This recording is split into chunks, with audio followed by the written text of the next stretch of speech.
Welcome back. It's a crosstown showdown at All Seasons Arena. Mankato West taking on the Mankato East boys hockey team. Moment of silence to honor Scarlet hockey alum Mitch Allure, who unexpectedly passed away. Everyone in the arena thinking of Mitch and his family during this difficult time.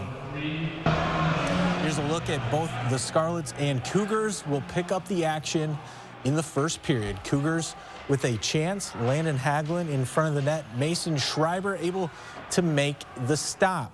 Scarlets putting more shots on goal in the first. Brody Cox with a good look.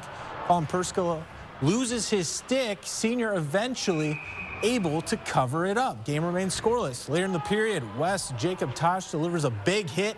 Junior gets the puck, then risks a shot on goal. Perskala right there for the stop. West with 14 shots on goal in the first compared to 3 from East. However, this game is scoreless after one period of play. Scarlets break through in the second with 5 goals. They go on to win this matchup big.